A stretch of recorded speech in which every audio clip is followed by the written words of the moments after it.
ಮಿತ್ರರೇ ನಮಸ್ಕಾರ. ನಾನು ನಿಮ್ಮ ಹಿರಿಸಾವೆ ಕಿರಣ್. ಇದೊಂದು ಹೊಸ ಪ್ರಯೋಗ. ಕಥೆಯೊಂದನ್ನು ರಂಗರೂಪಕ್ಕೆ ಸಜ್ಜುಗೊಳಿಸುವ ಪ್ರಕ್ರಿಯೆಯ ಆರಂಭ. ನನ್ನ ರಚನೆಯ ಲಿಚ್ಚಪಿಯ ಒಂದು ಭಾಗಕ್ಕೆ ಶ್ರಾವ್ಯ ರೂಪಕ ಅಂದರೆ ದನಿ ರೂಪ ಕೊಡುವ ಒಂದು ಯತ್ನ. ಮಿಹಿರ ಮಹಲಿನಲ್ಲಿ ನಡೆಯುವ ರಾಜ ಹಾಗೂ ಲಿಚ್ಚಪಿಯ ನಡುವಣ ಲಾಲಿತ್ಯಪೂರ್ಣ ಸಂಭಾಷಣೆಗಳಿಗೆ, ನವುರಾದ ಮಾತುಗಳಿಗೆ ದನಿ ತರಂಗ ತುಂಬುವ ಯತ್ನ. ರಾಜ ಸುಮೇರು ಜಯಶೃಂಖನಾಗಿ ಹಾಸನದ ಹಿರಿಯ ಹಾಸ್ಯಕವಿ, ಆಕಾಶವಾಣಿ ಕಲಾವಿದರಾದ ರಂಗಕರ್ಮಿ ಶ್ರೀಯುತ ಕುಮಾರ್ ಛಲವಾದಿ ದನಿಯುತ್ತಿದ್ದಾರೆ. ಮಂಗಳೂರಿನ ಕವಯತ್ರಿ, ವಕೀಲೆ, ಸಂಗೀತಗಾರ್ತಿ, ನೃತ್ಯಪಟು ಶ್ರೀಮತಿ ಜೀವಪರಿ ಲಿಚ್ಚಪಿಯಾಗಿ ಭಾವಪೂರ್ಣ ದನಿ ತುಂಬಿದ್ದಾರೆ. ಈರುವರು ಅಭಿಜಾತ ಕಲಾವಿದರ ದನಿಯಲ್ಲಿನ ಈ ಕಾವ್ಯ ಶ್ರಾವ್ಯ ರೂಪಕವನ್ನು ಕೇಳಿ ಆನಂದಿಸಿ, ಅಭಿಪ್ರಾಯಿಸಿ.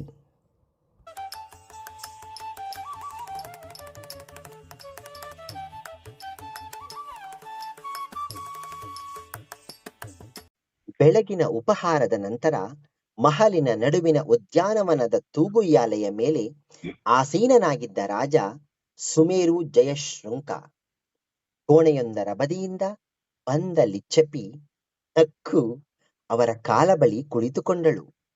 ತೆಳು ನೀಲಿ ಬಣ್ಣದ ಸೀರೆಯುಟ್ಟು ಅದಕ್ಕೊಪ್ಪುವ ಸರಳ ಆಭರಣ ಧರಿಸಿದ್ದಳು. ಕತ್ತಿಗೆ ಅಲ್ಲಿ ಸಿಗುವ ಹೂಗಳಿಂದ ಮಾಡಿದ ಮಾಲೆ ಧರಿಸಿ ಗಂಧರ್ವ ಕನ್ಯೆಯಂತೆ ಗೋಚರಿಸುತ್ತಿದ್ದಳು. ಅವಳ ತೋಳು ಹಿಡಿದು ಮೇಲಕ್ಕೆತ್ತಿ ತನ್ನ ಪಕ್ಕದಲ್ಲೇ ಕೂರಿಸಿಕೊಂಡ ರಾಜ.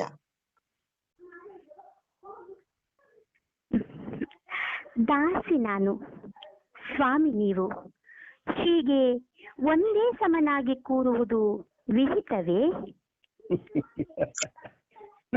ಇಲ್ಲಿ ನಾನು ರಾಜನಾಗಿ ಬಂದಿಲ್ಲ, ನೀನು ದಾಸಿಯೂ ಅಲ್ಲ. ಇಬ್ಬರೂ ಕಲಾವಿದರೆ. ನಾನು ಚಿತ್ರಕಾರ, ನೀನು ನಾಟ್ಯ ಪ್ರವೀಣೆ.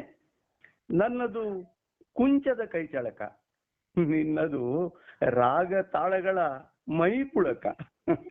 ಹೀಗಿರುವಾಗ ಭೇದ ಬೇಕೆಲ್ಲಿ ಲಿಚ್ಚಪಿ? ಆದರೂ ಕಂಡವರು ಏನೆಂದುಕೊಂಡರು? ನೀವೆಲ್ಲಿ, ನಾನೆಲ್ಲಿ? ಪರ್ವತದಡಿಯ ಹುಲ್ಲು ನಾನು. ತಪ್ಪು ತಪ್ಪು. ದೇವರ ಪಾದಕ್ಕೆ ಅರ್ಪಿತವಾಗುವ ಮಲ್ಲಿಗೆ ಶ್ರೇಷ್ಠವೋ, ಜಾಜಿ, ಸಂಪಿಗೆ, ಗುಲಾಬಿ, ದಾಸವಾಳಗಳು ಶ್ರೇಷ್ಠವೋ? ನೋಡು, ಅಲ್ಲಿರುವ ನದಿ ನೀರು ಶುದ್ಧವೋ, ಆ ಜಲಪಾತದ ಜಲ ಶುದ್ಧವೋ, ಆ ಮರದ ಎಲೆ ಶುದ್ಧವೋ, ಆ ಬೆಟ್ಟದ ಪ್ರತಿಯೊಂದಕ್ಕೂ ತನ್ನದೆನ್ನುವ ವಿಶೇಷತೆ ಇದೆ. ವೈವಿಧ್ಯದಲ್ಲೂ ಭಿನ್ನಾಣವಿದೆ, ಅದಮ್ಯ ಆಹ್ಲಾದವಿದೆ. ಈ ಪ್ರಕೃತಿಯ ಮಧ್ಯೆ ಪ್ರಕೃತಿಯಾಗಿ ಒಂದೆರಡು ದಿನ ಇದ್ದು ಬಿಡೋಣ ಲಿಚ್ಚಪಿ. ಈ ರೀತಿ ಹೂವುಗಳಾಗಿ ಸುವಾಸನೆ ಬೀರೋಣ, ನದಿಯ ಜಲದಂತೆ ಹರಿಯೋಣ, ಜಲಪಾತದ ಕಾರಂಜಿಯಂತೆ ಕುಣಿಯೋಣ, ಹಕ್ಕಿಗಳ ದನೆಗೆ ಮರಗಳ ಸಂದಿನ ರವಿ ಕಿರಣಗಳಾಗೋಣ. ಏನಂತಿ? ನನ್ನ ಯಾವ ಜನ್ಮದ ಭಾಗ್ಯವೋ, ನನ್ನ ತಂದೆ ತಾಯಿ ಅಥವಾ ಯಾವ ಪೂರ್ವಜರ ಸುಕೃತವೋ, ಯಾವ ದೈವದ ವರವೋ ಈ ದಾಸಿಗೆ ಇಂತಹ ಯೋಗ ಕರುಣಿಸಿದ್ದೀರಿ. ಭೂಲೋಕದ ಸ್ವರ್ಗ ಕಾಣಿಸಿದ್ದೀರಿ. 3 ಲೋಕದ ಚಕ್ರವರ್ತಿಯ ಸಾಮೀಪ್ಯ, ಸಾಂಗತ್ಯ, ಸ್ನೇಹ ಒದಗಿಸಿದ್ದೀರಿ. ಈ ಜೀವನಕ್ಕೆ ಇನ್ನೇನು ಬೇಕು ದೊರೆ? ಮತ್ತೆ ತಪ್ಪು ಮಾಡುತ್ತಿದ್ದಿ ಲಿಚ್ಚಪಿ. ರಾಜಧಾನಿಯಲ್ಲಿ ಎಲ್ಲರಿಗೂ ನಾನು ಸ್ವಾಮಿ, ನಿನಗೂ. ಆದರೆ ಇಲ್ಲಲ್ಲ, ರಾಜಧಾನಿಯಿಂದ, ರಾಜ್ಯಭಾರದಿಂದ, ರಾಜಕೀಯದಿಂದ, ರಾಜತಂತ್ರಗಳಿಂದ ಕೆಲ ದಿನಗಳಿಂದ ದೂರ ಇರಲೆಂದೇ ಬಂದಿರುವಾಗ ನನ್ನ ಸ್ವಾಮಿತ್ವ ನಿನ್ನ ದಾಸತ್ವ ಕೂಡದು. ಕಲಾವಿದರಾಗಿ ಇರೋಣ. ಪ್ರಕೃತಿಯ ರಮ್ಯತೆಯಲ್ಲಿ ನಮ್ಮ ಕಲೆಗಳನ್ನ ಲೀನವಾಗಿಸೋಣ. ಸೃಷ್ಟಿಯ ಮೆರುಗು ಹೆಚ್ಚೋ ನಮ್ಮ ಕಲೆಯ ಬೆಡಗು ಹೆಚ್ಚೋ ಎಂದು ಸ್ಪರ್ಧೆಗಿಳಿಯೋಣ. ಏನಂತಿಲ್ಲ ಲಿಚ್ಚಪಿ? ಹೆಸರೂ ಬದಲಾಯಿತೆ ದೊರೆ. ಅರಮನೆಯ ಅಂತಃಪುರದಲ್ಲಿ ಲಿಚ್ಚು ಎಂದು ಪ್ರೀತಿಯಿಂದ ಕರೆಯುತ್ತಿದ್ದವರು ಇಲ್ಲಿ ಶಾಸ್ತ್ರೀಯವಾಗಿ ಲಿಚ್ಚಪಿ ಎಂದು ಕರೆಯುತ್ತಿದ್ದೀರಿ, ಏಕೆ?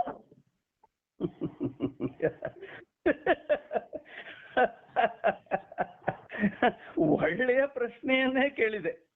ಅದಕ್ಕೆ ಎರಡು ಕಾರಣ ಇರಬಹುದು.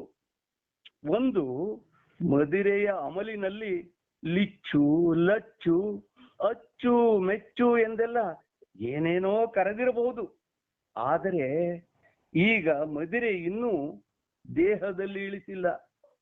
ಇನ್ನೊಂದು ಕಾರಣ, ನಿನ್ನ ಚಂದದ ಹಾಗೂ ವಿಶಿಷ್ಟವಾದ ಹೆಸರು ಲಿಚ್ಚಪಿ ಎಂಬ ಅಂದದ ನಾಮಧೇಯವನ್ನು ವಿಕೃತಗೊಳಿಸಲು ಮನಸ್ಸಾಗುತ್ತಿಲ್ಲ.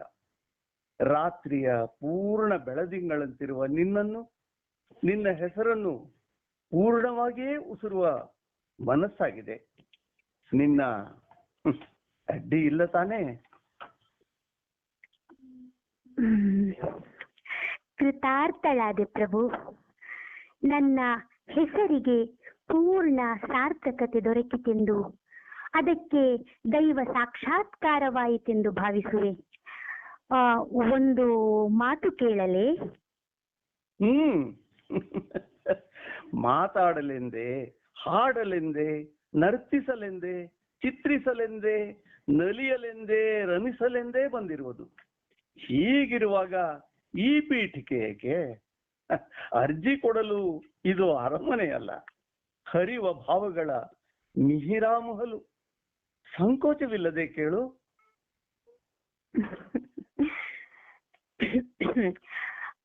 ಈ ರೀತಿಯ ವಾತಾವರಣ ಹೊಸತು ನನಗೆ.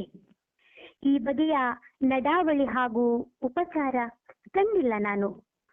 ವೇದಿಕೆಯ ಮೇಲಿನ ಕುಣಿತಕ್ಕೋ, ಪಲ್ಲಂಗದ ಮೇಲಿನ ಸೆಳೆತಕ್ಕೋ, ರಾಜಕೀಯ ಚದುರಂಗದಾಟದ ಬಲೆಗೋ ಸಾಮಾನ್ಯವಾಗಿ ನಲುಗುವ ನತದೃಷ್ಟೆ ನಾನು.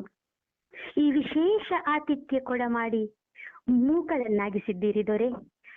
ಅಲ್ಲದೆ ಬೇರೆಯದೇ ರೀತಿಯ ಚಕ್ರವರ್ತಿಗಳನ್ನು ಇಲ್ಲಿ ಕಾಣುತ್ತಿದ್ದೇನೆ. ಏನು ತೋಚದಾಗಿದೆ ನನಗೆ. ಮತ್ತೆ ಅದೇ ಮಾತು ಏಕೆ ಹೇಳುತ್ತಿ ಲಿಚ್ಚಪಿ? ಇಲ್ಲಿ ನಾನು ಚಕ್ರವರ್ತಿ ಅಲ್ಲ, ಕಲಾವಿದ. ಈ ಕಾಡನ್ನು ಪ್ರವೇಶ ಮಾಡಿದ ನಂತರ ನನ್ನ ಮನಸ್ಸು ಕಲಾವಿದನಾಗುತ್ತದೆ. ದೇಹ ಗಿಡ ಮರಗಳ ಎಲೆಗಳಂತೆ ಹಗುರಾಗುತ್ತದೆ. ಯೋಚನಾ ಲಹರಿಗಳ ಬಳ್ಳಿ ಹೂಗಳು ಅರಳುತ್ತವೆ. ನನ್ನಲ್ಲೇ ಕಳೆದು ಹೋಗುವ ಆ ನದಿಯ ಅಂತರ್ಗಾಮಿ ಸುಳಿಯಂತೆ ಭಾವಗಳು ಒಳಗೆ ಒತ್ತರಿಸಿ ಒತ್ತರಿಸಿ ಹೊಮ್ಮುತ್ತವೆ. ಮೊದಲ ದಿನ ಅರೆ ಬರೆ ಚಕ್ರವರ್ತಿಯಾಗಿ ರಾಜ್ಯದ ಸಮಸ್ಯೆಗಳೇ ಬಾಧಿಸುತ್ತವೆ. ಆದರೆ ನಂತರದ 3-4 ದಿನಗಳು ಅಥವಾ ವಾರಗಳು ನನ್ನವಾಗುತ್ತವೆ.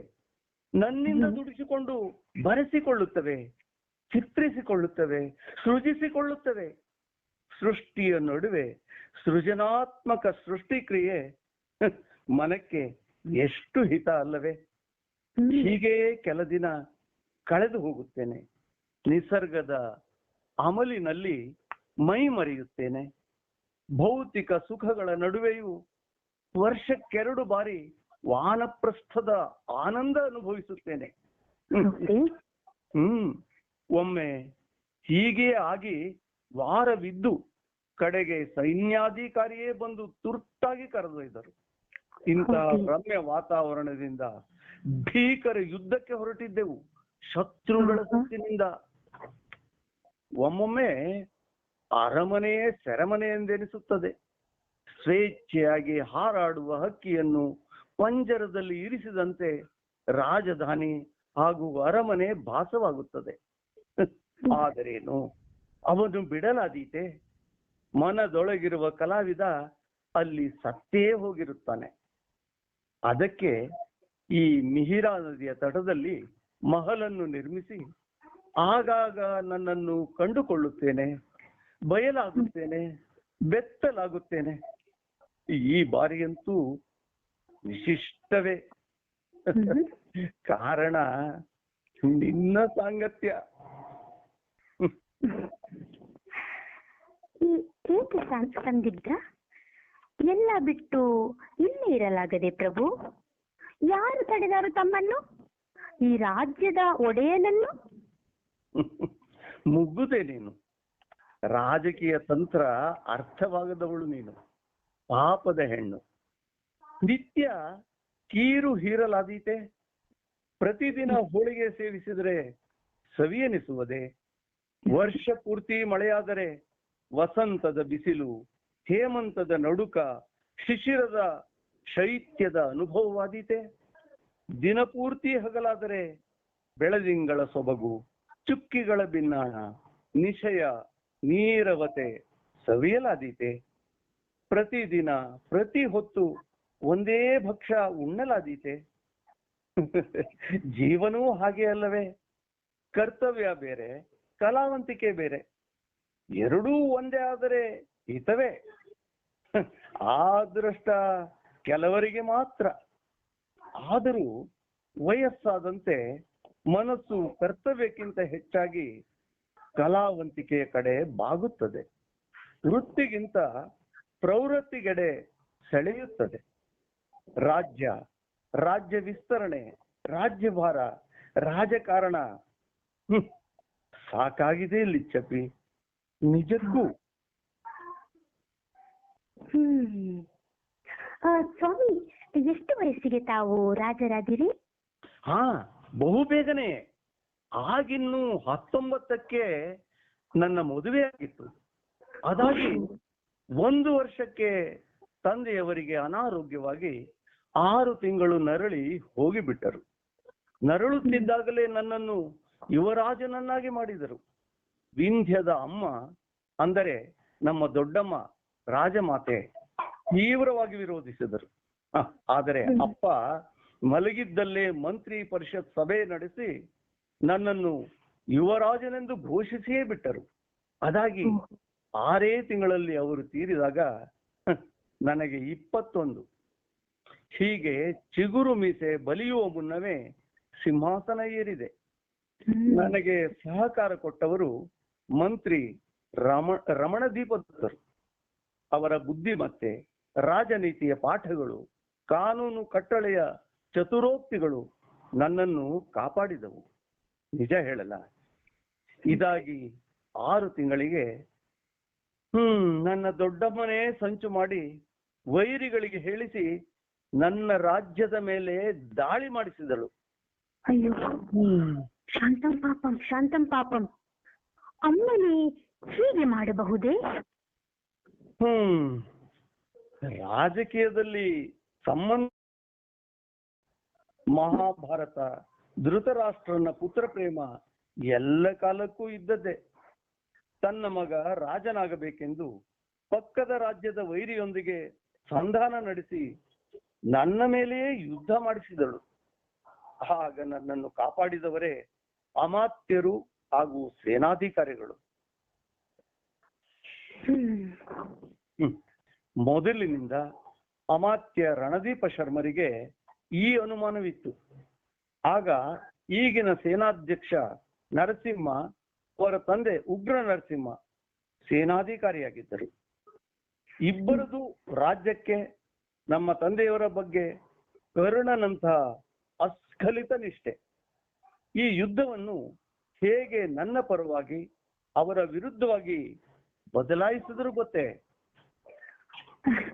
ಬಹಳ ಕುತೂಹಲಕಾರಿ. ಬೇಗ ಹೇಳಿ. ನಿನ್ನ ತೊಡೆಯ ಮೇಲೆ ಮಲಗಿ ಹೇಳಬಹುದೇ? ಸೂರ್ಯ ಬೆಳಗಲ್ಲಿ ಒಪ್ಪಿಗೆ ಬೇಕೆ ಪ್ರಭುಗಳೇ? ಅಮಾತ್ಯರು ಹಾಗೂ ಉಗ್ರ ನರಸಿಂಹರು ನನ್ನನ್ನೂ ಒಯ್ದು ಯುದ್ಧ ಭೂಮಿಗೆ ಹೊರಟರು. ಯುದ್ಧದ ಮೊದಲ ಅನುಭವ ನನಗೆ. 3 ದಿನದಲ್ಲಿ ಯುದ್ಧ ಮುಗಿದಿತ್ತು. ನಾನು ಕತ್ತಿ ಹಿಡಿಯಲೇ ಇಲ್ಲ. ಎಲ್ಲವನ್ನು ಅವರಿಬ್ಬರೇ ಮಾಡಿದ್ದರು. ನನ್ನ ಮುಖದ ಮೇಲೆ ಸಣ್ಣ ಗಾಯವಾಗಿ ರಕ್ತ ಬರುವಂತೆ ಮಾಡಿದರು. ನಗರ ಪ್ರವೇಶಿಸಿದಾಗ ನನಗೆ ಭವ್ಯ ಸ್ವಾಗತ. ಮುಖದ ರಕ್ತ ಕಂಡು ಜನ ಕಣ್ಣೀರು ಸುರಿಸಿದರು. ಮೊದಲ ಯುದ್ಧದಲ್ಲೇ 20ರ ಮಹಾರಾಜ ಅಪ್ರತಿಮ ವಿಜಯ ಸಾಧಿಸಿದ ಎಂದು ರಾಜ್ಯಕ್ಕೆ ರಾಜ್ಯವೇ ಸಂಭ್ರಮಿಸಿತ್ತು.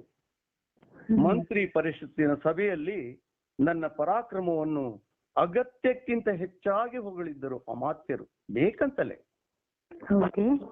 ದೊಡ್ಡಮ್ಮನವರಿಗಂತೂ ಮೈ ಕುದ್ದು ಹೋಗಿತ್ತು. ಅವರ ಅನಾರೋಗ್ಯವನ್ನೇ ನೆಪ ಮಾಡಿ ಅವರನ್ನು ವಿಂಧ್ಯನನ್ನು ದೂರದ ಹರವಿ ಪಟ್ಟಣಕ್ಕೆ ಅಟ್ಟಿಬಿಟ್ಟರು. ಅಲ್ಲಿ ಒಳ್ಳೆ ವೈದ್ಯರಿದ್ದಾರೆಂದು. ನಂತರದ 4-5 ವರ್ಷ ಮಗುವನ್ನು ಕೈ ಹಿಡಿದು ಜತನದಿಂದ ಮೆಟ್ಟಿಲು ಹತ್ತಿಸುವಂತೆ ಇಬ್ಬರೂ ನನಗೆ ರಾಜ್ಯಭಾರ ಹೇಳಿಕೊಟ್ಟರು. ಆ ಘಟನೆ ಆಗುವವರೆಗೆ. ಏನು ಘಟನೆ ಮಹಾರಾಜ? ಕೆಟ್ಟದ್ದಾದರೂ ಹೇಳಬೇಡಿರಿ, ಈ ಸಮಯದಲ್ಲಿ ಕೇಳಲಾರೆ. ಮಿತ್ರರೇ, ಇಲ್ಲಿಗೆ ಈ ಶ್ರಾವ್ಯ ರೂಪಕವನ್ನ ಮುಗಿಸ್ತಾ ಇದ್ದೀವಿ. ಹೇಗನಿಸ್ತು ಈ ಪ್ರಯೋಗ? ಹೇಗನಿಸ್ತು ಈ ರೂಪಕ? ಮುಕ್ತವಾಗಿ ಅಭಿಪ್ರಾಯಿಸಿ. ನಿಮ್ಮ ವಿಶ್ವಾಸಿ ಕುಮಾರ್ ಛಲವಾದಿ, ಜೀವಪರಿ ಅವರ ಜೊತೆ ಹಿರಿಸಾವೆ ಕಿರಣ್. ನಮಸ್ಕಾರ.